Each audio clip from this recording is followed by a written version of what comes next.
Casino Resort Padres postgame show on the Padres Radio Network.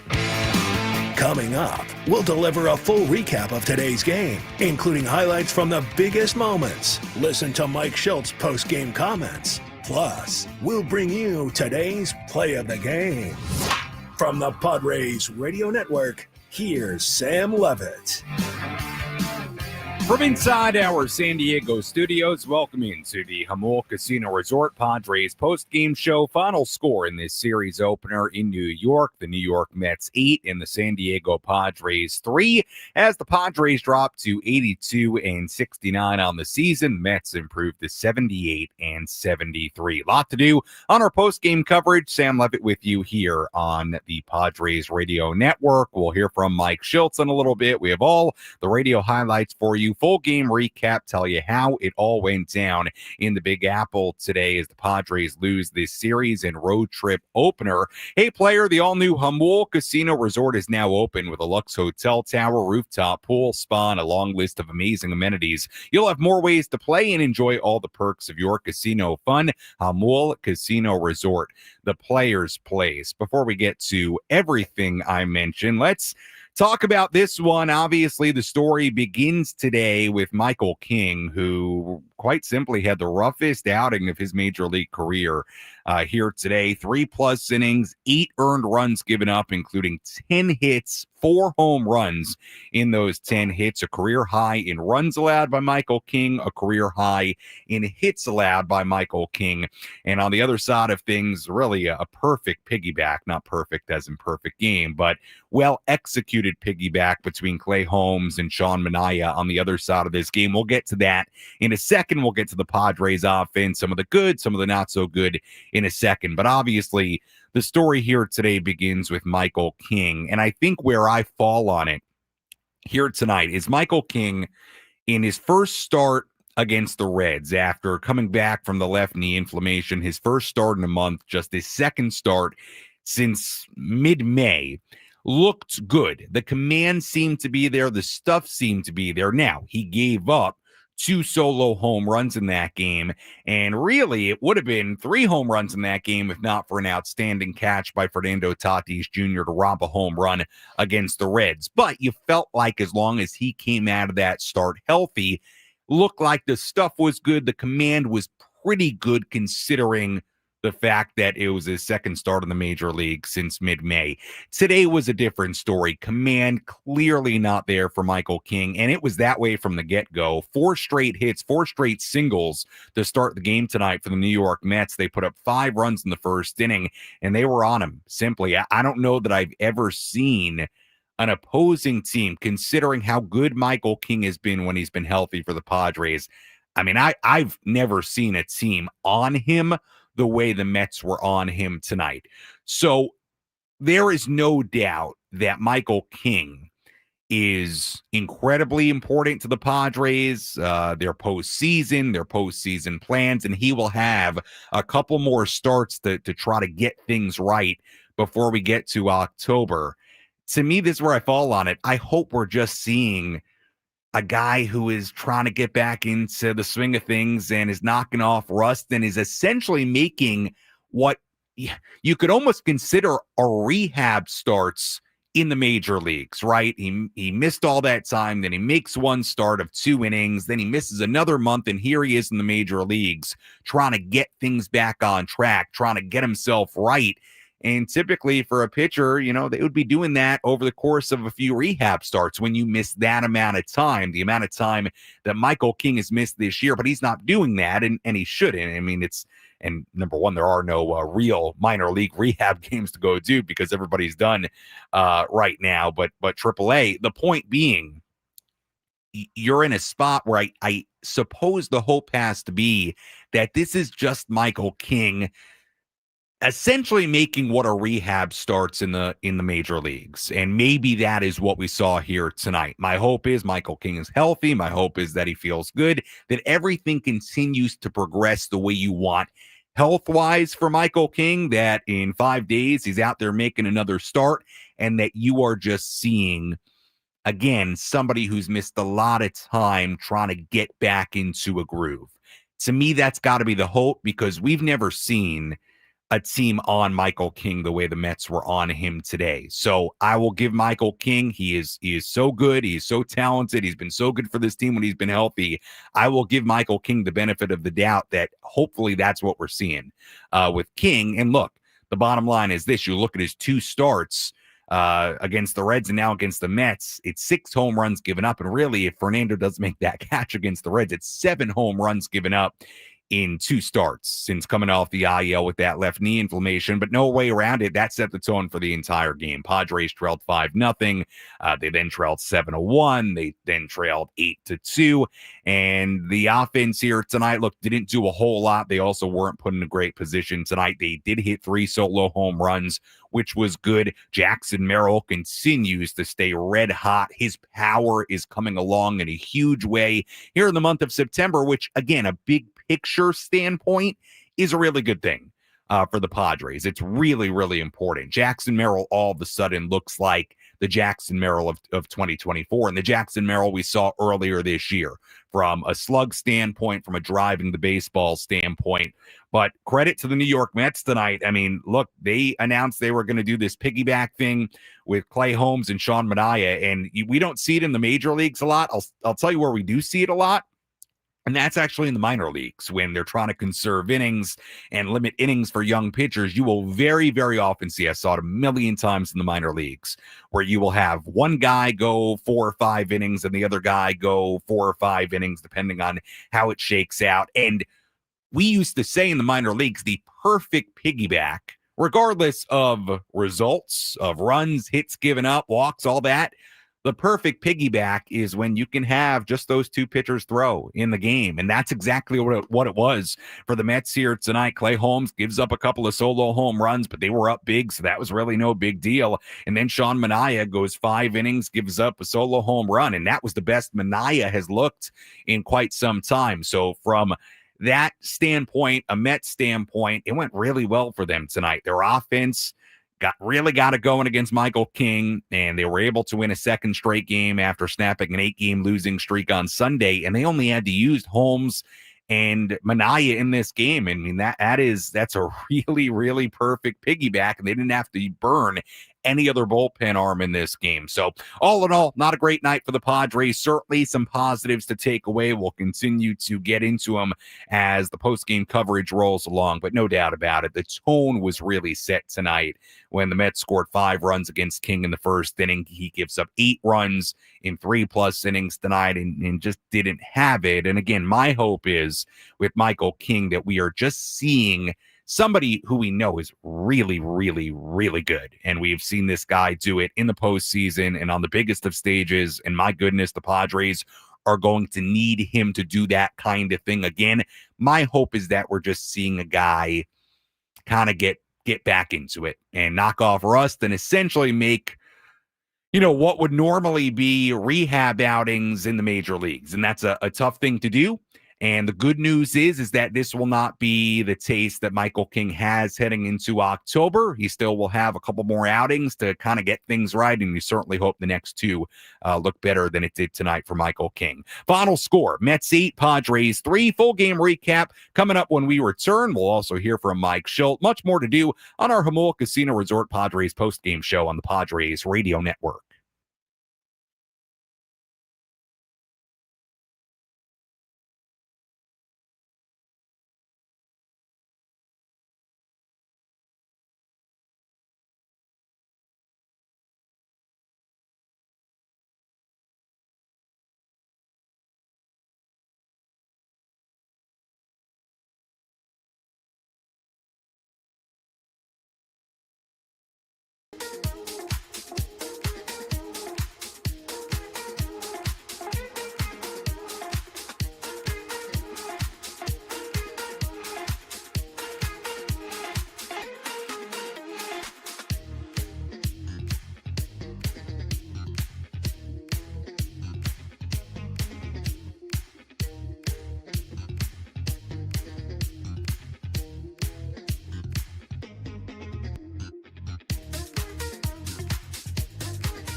Our Jamul Casino Resort Padres post-game show continues here on the Padres Radio Network. Sam Levitt with you inside our San Diego studios. Final score here today, the Mets 8 and the Padres 3 as the Padres fall in this series opener in New York. We'll go back to Citi Field in New York, hear from Mike Shildt in just a little bit. First, let's recap this one from start to finish.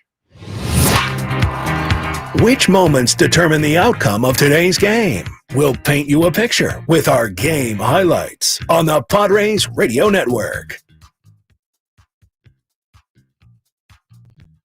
Well, after Mets starter Clay Holmes threw a 1-2-3 top of the first inning, the Mets were simply all over Padres starter Michael King. In the bottom half of the inning, they hit 4 straight singles to take a 1-0 lead, the last of which was an RBI single from Brandon Nimmo. It looked like King might get out of it with just a single run allowed after he got a 1-2-3 double play, but there were still 2 on for Jeff McNeil. Second and third, 2 out. He swings at the first pitch and a fair ball on the ground up the right field line. Alonso has scored. Nimmo's on his way. McNeil into second with a 2-run double, and it's 3-0 Mets here in the first. Unfortunately, the Mets were not done. Brett Beatty was next. 3-1 here, launched in the air, deep to right field. Fernando is back. He's going to watch. It's going to go. Up over the bullpens in right center for Brett Beatty, a 2-run homer. And a little bit of a nightmare here in the bottom of the first inning at Citi Field. The Mets now lead it 5-0. Yeah, a fair way to put it. Really a nightmarish first inning for Michael King. The Mets had a 5-0 lead after 1. In the top of the second, Jackson Merrill had a big swing. Resource. Jackson Merrill, first pitch swinging in the air to deep center field. Mullins is back. He's going to watch. It's going to go. 3 straight with a home run for Jackson Merrill. Padres are on the board here in the second inning. Merrill, another one, and it's 5-1. And Merrill's 5th home run in his last 9 games. But the Mets responded against King in the bottom half of the inning. Francisco Lindor hit a solo home run. Pete Alonso hit another. It was 7-1 New York. In the top of the third, Jake Cronenworth dug in. 0-1. Cronenworth swings, hits it in the air, very deep to right center field. Mullins is back at the wall. This one, gonna go! Jake Cronenworth leaves the yard for the 11th time this year. And the Padres not going quietly. A lead home run here in the third inning at 7-2. Padres trailed 7-2 after 3 innings. King then gave up another solo home run in the bottom of the fourth. This time it was allowed to Cedric Mullins. It was 8-2 Mets. That was it for King. Padres bullpen, to their credit, did a good job from that point. Kyle Hart pitched 2 scoreless innings. Yuki Matsui got 5 outs in this game. Bradley Rodriguez got the last out of the 7th inning. The problem was the Mets pitching was also good. Clay Holmes went 4. They did the piggyback with Sean Manaea after that. He pitched 3 scoreless innings. So the Padres still down 8-2 going to the 8th inning. Manaea still on the mound. It was Freddie Fermin. As Fermin sends one in the air to left field, pretty well struck. Nimmo's going back. He is at the wall, looking up. It's going to go. Freddie Fermin with his second as a Padre. Third home run of the night for San Diego. Unfortunately, all solo shots. And with 1 out here in the 8th inning, it is now 8-3 Mets. Yeah, good point by Jesse. Despite 3 home runs, all solo shots only resulting in 3 runs. Manaea went back out for the top of the 9th inning, and he retired the side. And that was that here tonight. Not much else to tell you about. Final score, the Mets 8 and the Padres 3. 8 runs on 10 hits, including 4 home runs for the Mets. No errors for New York. And for San Diego tonight, 3 runs, all courtesy of solo home runs. 3 out of the 7 hits tonight for the Padres. No errors for San Diego. Padres dropped to 82-69. Mets improved to 78-73. Winning pitcher here tonight, Sean Manaea, who went 5 innings, 1 run given up. He improves to 2-3. Michael King, the toughest start of his major league career, toughest outing period of his major league career. Career high in hits given up with 10, career high in runs given up with 8 in just 3+ innings. He drops to 4-3 on the season. We'll step aside. When we come back, we'll hear from Padres manager Mike Shildt. Again, the final here tonight in this series opener in New York. Mets 8, Padres 3 on the Padres Radio Network.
Our Jamul Casino Resort Padres post-game show continues here on the Padres Radio Network. Final score here today, the Mets 8 and the Padres 3 as the Mets win this series opener. First of 6 games on the road this week for the Padres. Final road trip of the regular season. We will take a full look at the out-of-town scoreboard coming up a little bit later on. Obviously, a lot of scores that we want to keep track of on this Tuesday night as we enter the real home stretch of the regular season. Just to give you a little update here before we hear from Mike Shildt.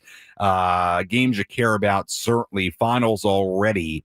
The Cubs won today 4-1 against the Pirates. So the Padres will drop a game in the standings to the Cubs as far as chasing that first wild card spot, and the increasingly likely scenario, unless the Padres win the division, that they would head to Wrigley Field in Chicago. Now, with that said, the Mets have a good week here against the Padres, and then all of a sudden you could be battling for that number 2 wild card spot. We'll get into all of it a little bit later. Phillies and the Dodgers are scoreless in the first inning in LA. Giants lead the Diamondbacks right now 4-3 in Arizona. They're in the third in Arizona. And, this one doesn't matter so much for the Padres. In my opinion, I think they got enough cushion on the Reds. But certainly as far as the outside looking in right now in the wild card picture, Reds fall to the Cardinals 3-0 in St. Louis. Reds really, aside from those 2 wins against the Padres, they've really, really struggled despite being in this wild card race. So, again, we'll get to the full out-of-town scoreboard, the standings coming up in a little bit. Hey, player, the all-new Jamul Casino Resort is all for you with a Lux Hotel, a relaxing spa, a rooftop pool. This is the place to enjoy all the perks of your casino fun. The all-new Jamul Casino Resort, the Players' Place, now open. Obviously, the headline tonight, Michael King really struggling. 3+ innings, 10 hits given up, 8 earned runs, including 4 home runs allowed. Career highs for Michael King in hits given up and runs given up. Clay Holmes, Sean Manaea, really an ideal piggyback for the Mets tonight. Holmes going 4 innings, 2 runs given up on a couple of solo home runs to Merrill and Cronenworth. Manaea went 5 innings, gave up a solo home run late to Freddie Fermin, but this was a 5-0 game after the first inning, after Michael King gave up 5 early, and that was kind of the story here tonight. Padres could not recover from that as they dropped this series opener in New York. Let's go to Citi Field, back to Citi Field in Queens, and here's some post-game reaction. Let's pull up a seat in the manager's office and hear from Padres manager Mike Shildt. Served up by Sin Lee Food, where fresh meets flavor. Find farm fresh produce, bold Asian spices, and gourmet ingredients at 4665 El Cajon Boulevard. Sin Lee Food, the cook's Asian resource. All right, Mike, what'd you see out of Michael King tonight? Some good, and then some misexecution that they made him pay for. Looking to Ruben, talking to him as, of course, the game went. I mean, first of all, they came out very aggressively. Very aggressive club came out. I wouldn't say got him on his heels, but they were coming at, swinging the bats. Some balls that just over the middle of the plate, and they put up a big crooked number. But then looking at the in between numbers from Ruben, velocity was pretty close to where he's been all year. Pleased with the shapes. It just came down to execution, and they put some swings on in the second and clean third. And at that point, we're like, all right, let's get him out for the fourth, and let's just read the game. And he had Hart ready, and Mullins ambushed him. He was so relatively sharp for a guy who hadn't pitched basically in 4 months. Was this maybe some of the rust that you? Yeah, I can't. It's hard to say. It's really hard to say because he threw well his last outing. He's thrown well, and again, it's a little different when but it still counts when you're throwing in a simulated game or a bridge game in Arizona. And listen, stuff is good enough to pitch in the big leagues. Clearly, it's just a matter of the repetition of the execution, and they made him pay when he didn't, and unfortunately, couldn't get away with any mistakes tonight. I know this is kind of a similar question, but for him to kind of come back at this point in the calendar when both these teams are obviously fighting for a playoff spot and he hasn't pitched much in 3 months, do you think that could be like a challenge for him, like putting him back into this kind of situation so much on the line? Is it I mean, I understand the question, but could you explain it so I can help answer it a little better? Yeah, maybe? the fact that he hadn't pitched in so long, Right? He's coming back into a setting like this. Is that couldn't that provide challenges for a guy? Yeah, I mean, but listen, it's Michael King. I mean, we're going to pitch him. I mean, we've been in similar situations the last 2 years with Joe and with Darvish, and this year with Darvish, and so yeah, those are guys that we count on that are healthy to go pitch. And when's the right perfect time? I don't know that there is one, but actually it'd be unfair if we didn't pitch Michael, relative to success and health and what he means to our team. So he didn't win his best outing. I'm excited to see him in 5 days. What have you thought of how Kyle has settled into this role? Yeah, I'm glad you brought it up. Kyle pitched really well. He's throwing the ball well. He started and got some opportunities to do well for us, but he's really pitched well in this role, and went down and grabbed a couple innings that gave us a chance to stay right in it. And Yuki did his part, and Bradley clearly did the ball well. One unfortunately got away from him, but bullpen was terrific, and Hart led the charge. Jackson he's for a couple of days now he's looked like himself. Right. What do you kind of make of this one you put him on tonight? Man, it was really pretty. I was some big swings tonight. The ball was jumping, but man, that was a big boy homer to dead center. And I like the at bat down the last at bat off Minaya, off the lefty. So looks like he's settling into being who he is. That's a really good player, and good for Jackson, good for us. That was Padres manager Mike Shildt following this 8-3 loss for the Padres in New York tonight. Sam Levitt back with you inside our San Diego studios as we continue our post-game coverage. Obviously, a lot of the focus tonight on Michael King, and I'll just go back to what I said in the opening segment, and I think it was kind of reflected there in what Mike Shildt said. Look, this is kind of the only thing you can do with Michael King, right? In the sense of, if it were a different part of the season, okay, let's say Michael hadn't pitched in 3 months, but you were still in July. Okay, let's just say it was a different part of the season. You would have more ability, more leeway to say to Michael King, go, throw 3-4 rehab starts in the minor leagues, get yourself right, get the stuff right, get the command right, get your innings built up, your pitch count built up, and then come back when you're ready. The Padres really aren't in that spot. And again, to me, the hope has to be with what you saw from Michael King tonight. And look, Michael, no doubt the command was better in that first start, but let's also acknowledge he gave up 2 home runs in that first start, and it really could have been 3 had Fernando Tatis Jr. not robbed the home run. So you look at 2 starts now for King, it's 7 home runs given up in a span of 8 innings. That's a lot. That's some hard contact against Michael King. To me, the hope has to be, if you're a Padres fan tonight, knowing how important Michael King is to this team, how important he is to their postseason plans. What a healthy and best version of himself, Michael King, what he is. We have seen it before. We have seen the best of Michael King in a Padres uniform. And when he's on, he is as good as about anybody in the National League. I think everybody would agree with that. The hope has to be that you're just seeing him knock rust off right now, and that you're essentially seeing what would typically be a situation where you'd have some rehab games. You would have some time to work on some stuff as you work your way back from injury. You're basically seeing that at the major league level right now, because look, there's just no way around it. I mean, Michael King, since late May, it's now September 16th. He's made 3 starts, including tonight.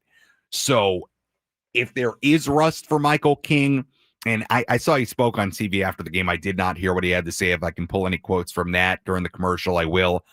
But if it would be understandable for Michael King to be rusty and not be at his best at this point, considering how much time he missed. But the Padres don't have the luxury of, really on 2 fronts, they don't have the luxury of having this long minor league buildup you can have. And also they're in the midst of a pennant race. I mean, you want Michael King, if he's going to throw pitches, to go out there and throw and hope that he can go get outs and he can go be productive. And obviously tonight, again, the thing tonight that really stood out, you just don't see teams on Michael King the way they were on him tonight. I mean, the Mets were right on him. They were very aggressive against him. To Mike Shilt's point, they were swinging early and they were teeing off at times with the 4 home runs against King here tonight. So again, I'm going to go to bed tonight kind of thinking, man, I hope it's just Michael King knocking off the rust and that he can use the remainder of the regular season to get himself into the best position possible for the postseason. And he can be the best version of Michael King by the time October rolls around. Quite frankly, I mean, yes, you want to see Michael be more effective the next couple of times out.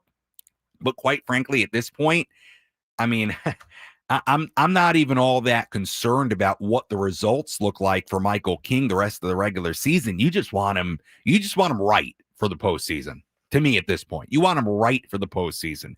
And if he has to go out there and give up some more home runs in order to get right in the next couple of starts, so be it. I would, to me, the goal for Michael King has to be just be right, be dominant when you get to October, because the Padres need him that way. And obviously a tough one here tonight. We'll step aside. When we come back, we'll focus on some of the positive from this game. And as you know, here on the post game, hey, we're going to point out the positive as well. And we'll take a full look at the out-of-town scoreboard, give you the latest on the standings, where things are at the current moment. Final score in this series opener, Mets 8 and the Padres 3. Our post-game coverage continues after this.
Our Jamul Casino Resort Padres post-game show continues here on the Padres Radio Network. Final score here tonight, the Mets 8 and the Padres 3 as the Mets win this series opener. Padres with the loss here tonight dropped to 82-67. The Mets, who are quite simply right now fighting for their playoff lives, sitting in that final wild card spot. They had lost 8 in a row entering today. I mean, this was just incredible.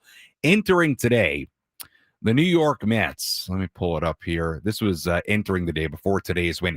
32-49 in their 81 games prior to today, going back to June 13th. That would be a 98 loss pace over 162 games. So, yeah, the Mets had lost 8 in a row entering Sunday before they snapped that losing skid with the Pete Alonso walk-off home run against the Rangers. But keep in mind, their struggles go well beyond that. 32-49 in 81 games entering today. And, of course, now it's 33-49 in an 82 game span. But the point being, the Mets entered the day with just a couple of game lead on the final wild card spot. So, hey, they're fighting for their playoff lives tonight. They certainly came out, were very aggressive with the bats. They put up 5 runs on Michael King in the first inning, and that certainly set the tone in this one here tonight. Certainly there was good to take away from today's game. Let's tell you about our relief pitcher of the game. Which pitcher entered the game and slammed the door shut?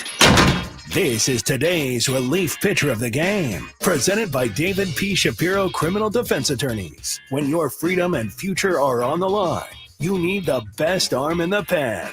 Visit davidpshapirolaw.com. Relief pitcher of the game here tonight, we'll give it to Kyle Hart. And in fact, everybody out of the Padres bullpen was good tonight. Had the Padres been able to mount a big-time rally and a comeback in this game, hey, the bullpen would have got a ton of credit. They still do tonight. Kyle Hart, we'll give it to him, our relief pitcher of the game. He was great. 6 up, 6 down, came in for Michael King in the 4th inning. He had to face the top of the Mets lineup, got Lindor, Soto, Alonso to end the 4th, got Nimmo, Vientos, McNeil, struck out the side in the 5th inning. So he faced 6 batters. He struck out 5, 2 scoreless innings, and stopped the Mets' momentum offensively. Yuki Matsui, also good, inning and 2/3 scoreless. Bradley Rodriguez, nice outing for him, inning and a 1/3 scoreless. So the relievers did their job after the Mets scored 8 runs. They held them at 8 runs, and credit to Kyle Hart. He's done a nice job when he's had opportunities to come in out of the bullpen. Certainly a very different role than what he had early in the year when he was starting games, but this has been a new thing for him, being a real bullpen guy, and he was good today. 2 scoreless innings, struck out 5, got through the top 6 in the Mets lineup. So for all those reasons, Kyle Hart is our relief pitcher of the game. Some good defensive moments tonight for the Padres. Let's hear our catch of the game. Which defensive play had the biggest impact on today's game? He is at the wall, leaps up, and he makes the catch. This is the catch of the game. Gonna hang a star for Jackson Merrill. Reeled in by Anthony's Fish Grotto La Mesa, celebrating 80 years of seafood excellence. 5. Ground ball to third base, backhanded Machado across the line into foul ground. Throw across is in time. Nice job by O'Hearn reaching into foul territory at first base to complete the play. And Manny Machado doing Manny Machado things to send us to the 8th inning. That was our catch of the game. Nice play by Manny to end the 7th inning with Yuki Matsui, Bradley Rodriguez on the mound in that spot. Nice play by Manny. Freddie Fermin also made a nice play tonight, going out on a little dribbler off the bat of Jeff McNeil. Went out, grabbed it, made a good, strong throw to first base. Manny made a good play in the field, so some good defensive moments here tonight despite an 8-3 defeat. Let's tell you about the Padres' heart of the order. Let's take the pulse of the Padres and check in on the Heart of the Order, presented by Palomar Health, the official healthcare provider of 97.3 The Fan. Palomar Health, leading with heart for every patient. Palomar Health is reimagining healthcare.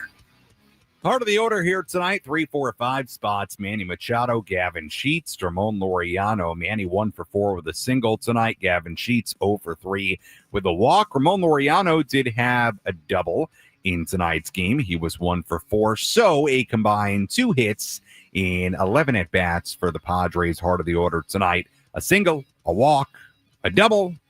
Not super productive run production-wise, but a couple of bright spots there with the Manny Machado hit, the Laureano double. Hopefully that can get him going. He's been in a bit of a skid as of late, and that's a look at what the heart of the order did. Machado, Sheets, and Laureano tonight. Well, step aside. When we come back, full look at the out-of-town scoreboard. We'll give you the up-to-the-minute standings in the National League, in the National League West, in the wild card, where things are at the moment. And we'll also wrap things up, get you ready for tomorrow's game. If you want to get a phone call in, 833-288-0973, 833-288-0973. Phone number to call. Phone lines are open for the next little while if you want to chime in. Final score here tonight, Mets 8, Padres 3 on the Padres Radio Network.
Our Jamul Casino Resort Padres post-game show continues here on the Padres Radio Network. Sam Levitt with you inside our San Diego studios. Final score here tonight, Mets 8 and the Padres 3. Padres will try to bounce back tomorrow in the middle game of this series. We'll tell you more about that in a little bit. Let's take a full look at the out-of-town scoreboard.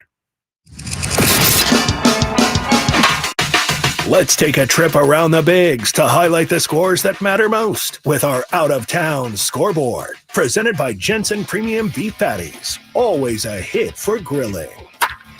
We have a number of finals already tonight, so let's get to those. Cardinals beat the Reds 3-0 in St. Louis earlier tonight. Another tough loss for the Reds, who dropped to under 500 at 75 and 76 as they continue to chase a wild card spot. Mariners won a 10th in a row tonight. They beat the Royals 12-5 in Kansas City. Cal Raleigh hitting home runs 55 and 56 in that game for the Mariners. And with that, he is now I should put it as, he has now hit the most home runs by a switch hitter in a single season in baseball history, surpassing Mickey Mantle with that 55th home run, and then he hit another to make it 56. So incredible year for Cal Raleigh continues. He now sits alone as the single season record holder for home runs in a season by a switch hitter as Cal Raleigh continues to thrive. 56 home runs on the year.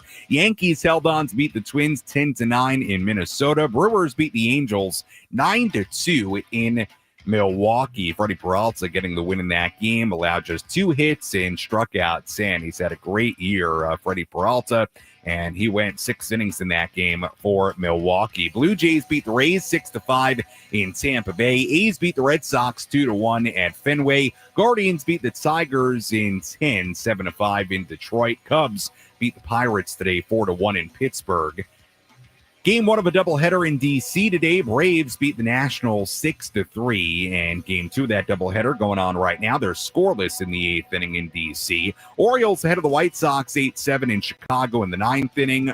Astros lead the Rangers 6-3 in Houston in the 8th inning. They're in a rain delay in Colorado right now. Marlins leading the Rockies 6-0 in Colorado. Giants beating the Diamondbacks 5-3 in Arizona in the 4th inning. And finally, Dodgers beating the Phillies right now 3-0 early in LA, 2nd inning at Dodger Stadium. And that is a full look at the out-of-town scoreboard on this Tuesday evening. So, where do things stand for the Padres right now? Well, as far as the NL West, again, the Dodgers are winning right now. So if the Dodgers hang on, Padres would drop 3 games behind the Dodgers. It's essentially 4 games because, again, they don't hold the tiebreaker. So the Padres would have to pick up 4 games in 11 games remaining, which is a lot if the Dodgers do hang on there. So if the Dodgers hang on, it goes to 3 games back. If the Dodgers do not hang on, the Phillies win that game, Dodgers lose. Padres would remain 2 games back in the NL West. As far as the wild card picture, Padres with the Cubs winning tonight and they lost. Well, it means the Padres drop a game to the Cubs, so they're now 5 games back of the Cubs for the first wild card spot. The Mets with the win improved to 4 games back of the Padres for the second wild card spot. So that's where things stand. And you can get into if the Diamondbacks win, if the Giants win, where things sit there. But let's focus on the Padres here. Padres in the second wild card spot, 5 games back of Chicago for the first spot, and 4 games ahead of the Mets for the second spot. So the point is this: if you can win 2 out of 3 in this series and you would then hold the season series win, if, in fact, to be honest with you, if the Padres got 1 win in this series, they would have the season series record over the Mets. The point being that, to me, the only thing that could really hurt you and you could really have things be dangerous for falling out of the second spot is if the Mets sweep this series, because that would be a 2-game lead over the Mets. And then you're dealing with 9 games left to play, a 2-game lead, and then you get into the additional tiebreakers because you would be 3-3 in the season series. So from a Padres standpoint, obviously you want to win the series, you want to win the next 2 games. The only thing that really you don't want to happen, you don't want to get swept, because then all of a sudden the Mets are within striking distance of the second wild card spot, and you would be in a little bit of danger if you don't play well, falling into the final wild card spot. So these are a big couple of games for the Mets and Padres coming up. But again, at the end of tonight, Padres 5 back of the Cubs for the first spot. They are 4 games up on the Mets for the second wild card spot, and hopefully you can follow all of that. It can get a little convoluted, a little complicated this time of year, but that's a look at the out-of-town scoreboard and where the Padres are in both the division and wild card standings. Final score here tonight: Mets 8, Padres 3. Let's hear tonight's play of the game. The line between winning and losing can be razor thin. Which play was the difference between victory and defeat? This is today's Play of the Game, presented by Bill Howe Plumbing, Heating, and Air. Second and third, 2 out. He swings at the first pitch and a fair ball on the ground up the right field line. Alonso has scored. Nimmo's on his way. McNeil into second with a 2-run double, and it's 3-0 Mets here in the first.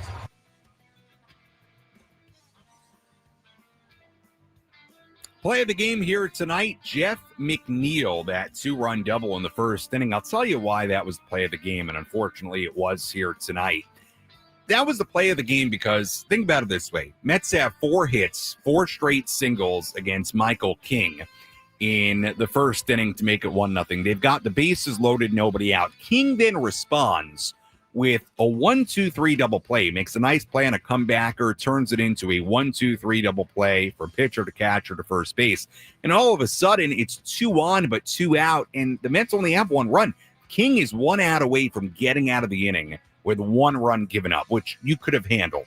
But then McNeil hits the double to make it a 3-run inning, and then moments later, Beatty hits the home run to make it a 5-0 game. And it went from 1-0 to 5-0 in the course of 2 batters, and that McNeil double really made it a big inning for the Mets and made all the difference in this game with the Mets scoring 5 runs in that opening frame. So, unfortunately, here tonight, that Jeff McNeil 2-run double in the first inning, our play of the game.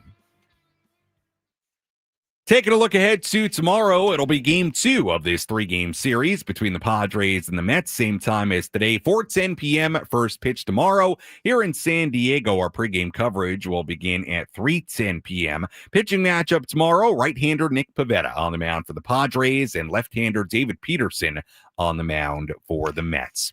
As always, if you missed any portion of our post-game coverage, you can go back and listen to all of it on the Inside San Diego Baseball podcast, available on the Odyssey app or wherever you find your podcast. You can also go back on the 97.3 The Fan YouTube channel and watch any portion of our post-game coverage there as well.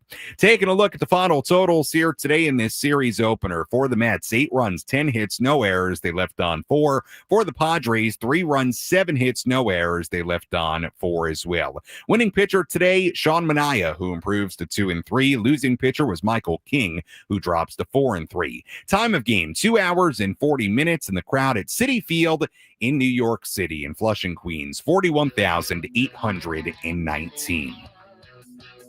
Once again, first pitch tomorrow, 4:10 p.m. Our pregame coverage begins at 3:10. Until then, for our great studio coordinator, Jeff Hamby, I'm Sam Levitt saying so long and good night from inside our San Diego studios. Again, the final score here today, the New York Mets 8 and the San Diego Padres 3. We'll talk to you tomorrow on the Padres Radio Network. Have a great night, everybody.